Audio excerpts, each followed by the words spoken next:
Hello and welcome to Lydia Hawk Designs. Today I want to make a paper mache ball, basically an insert for my Pokeball. I made this one yesterday and I like the brown paper because it feels really sturdy, but I'm going to have to do this twice so I can use half of one and half of another. And I want to make it a little bit smoother and a little bit bigger. If you haven't followed my Pokeball case tutorial, I'm going to link to that below. Also link to it in this video. These are the foot bags that I used to make with these Pokeball cases. They're not very cost effective to make, but they were a lot of fun. So I did it out of passion and really a lot of giddiness during COVID. I can't tell you how many parents messaged me and thanked me for making these and giving their kids hours of joy during the lockdown. That was probably the best part of making these for me. I am very much into anything that you can make from scratch. Originally, I had bought this Mache ball and I thought, well, I'll just adapt it to this, but it's a little too big. So with some paper bag I already have, some glue I already have, flour, water, and other things already at my disposal, let's make a paper mache insert for the Pokeball case. What do I have here? I have clothespins that I've put together for the purpose of holding my balloon still while I cover it in paper.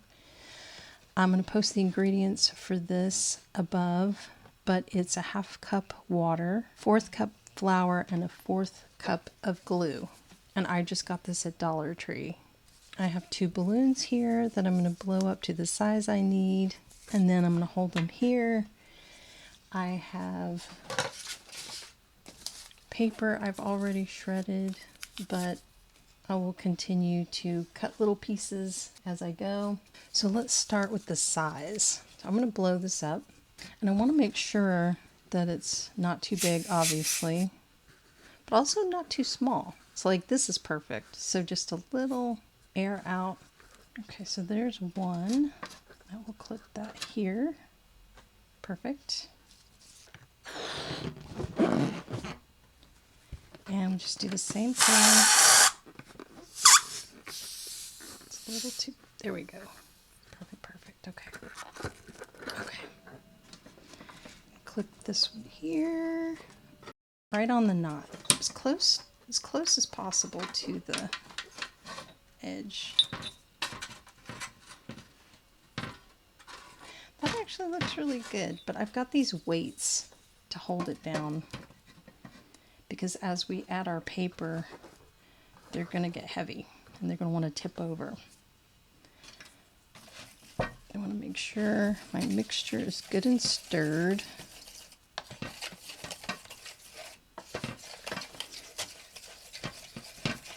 And now we just take our strips and start layering. Dip, wipe off the excess, and cover. And anything that's too thick, just go ahead and make it smaller. It's kind of a long, slow process, but that's okay.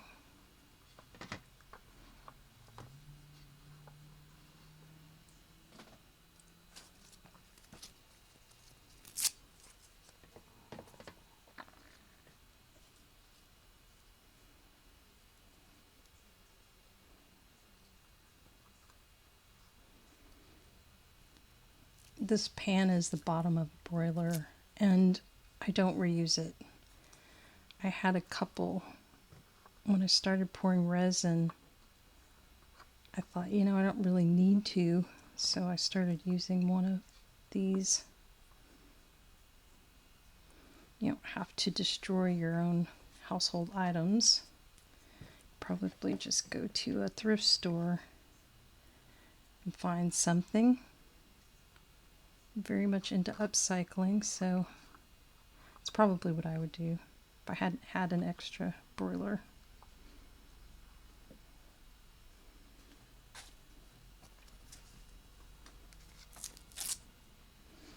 And I'm not going to worry too much about the bottom because, again, I'm going to use the top of both of these balls and just cut the portion that I need.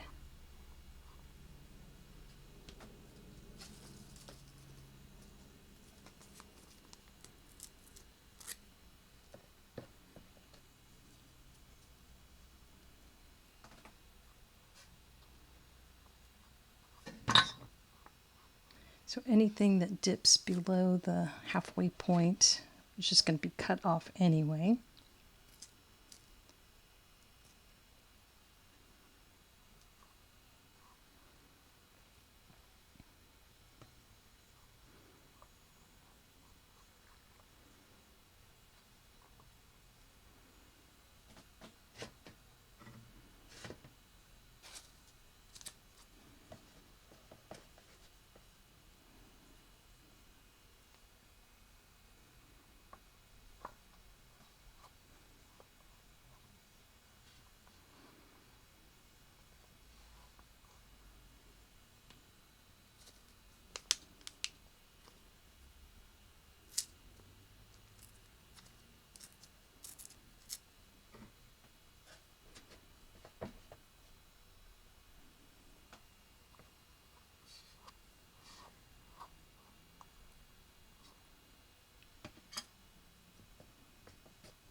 I'm going to do 2 layers on this side and then move on to my second ball.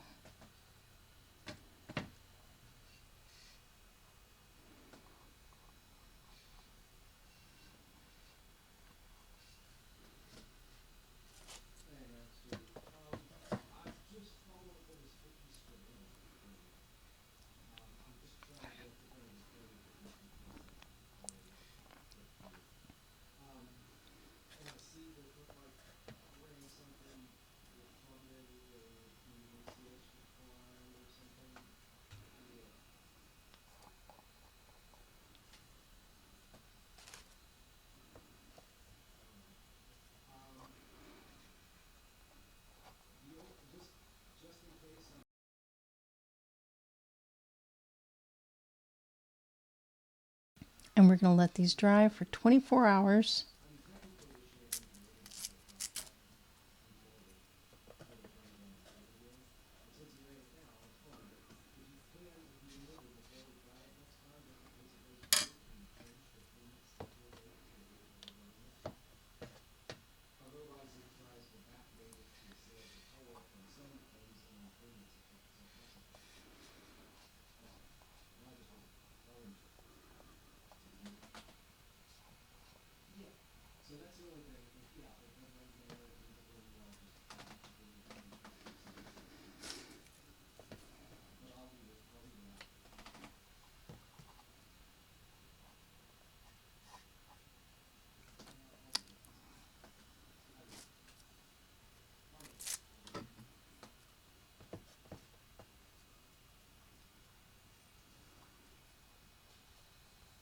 Just make sure you've got some nice solid layer.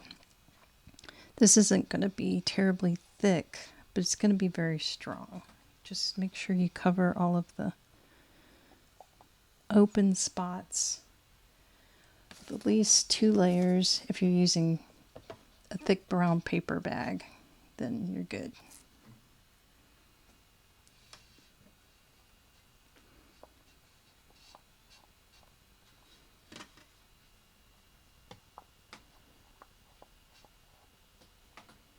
And now I'm going to move on to ball 2, and we will come back to this tomorrow. It has been 24 hours.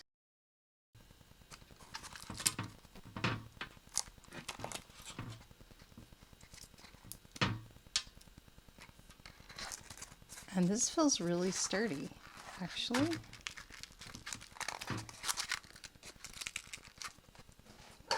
I'm going to go ahead and cut this.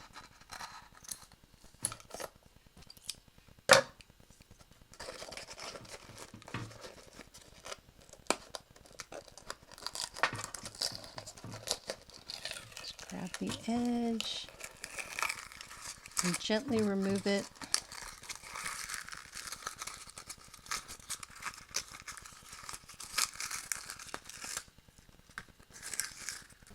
Oh yeah, that feels really sturdy. I like that. Even though it's not super thick, that's really sturdy. And it's probably a little smaller than I want it to be. I may have to do this a few times. The feeling that I get is because it's a balloon, it may shrink a little bit. So the trick to this may be actually starting with the balloon size exactly where you want it. So see, the balloon size was really good yesterday, but today these look a little small. So now I'm just going to start trimming the edges.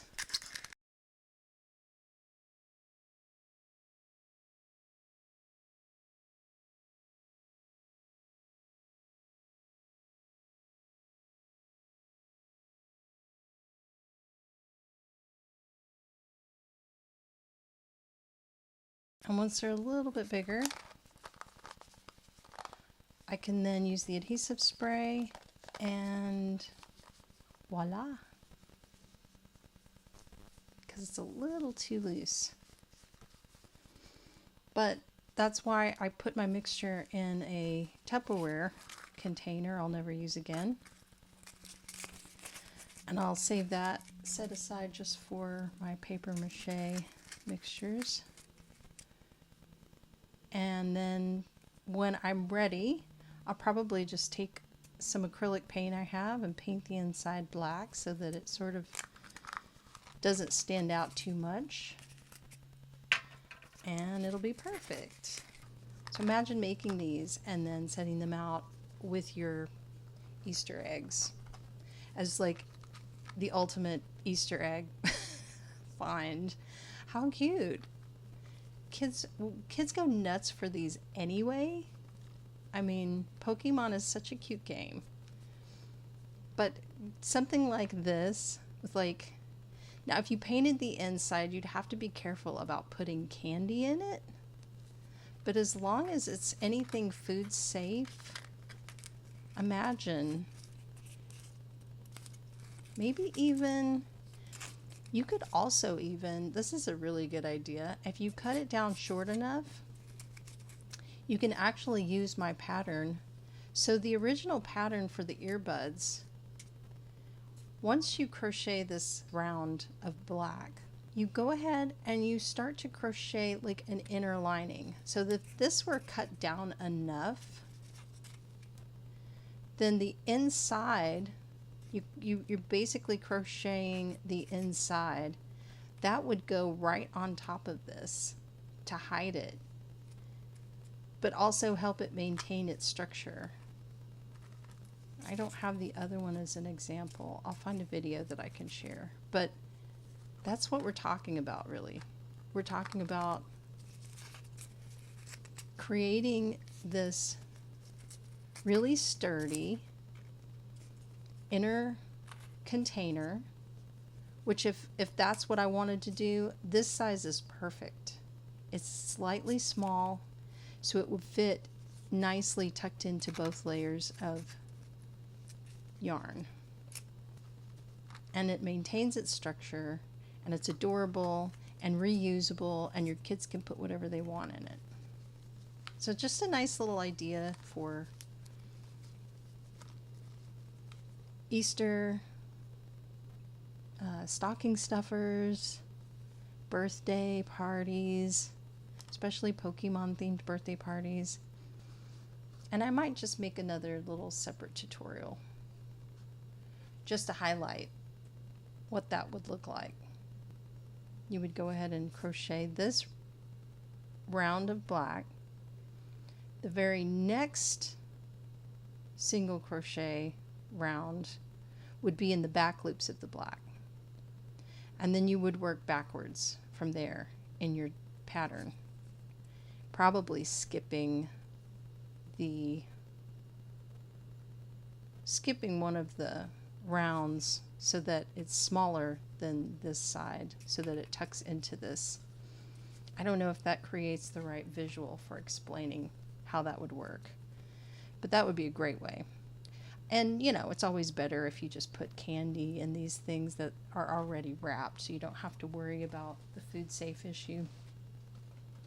But I think that would be a really nice alternative to painting the inside and spraying the adhesive.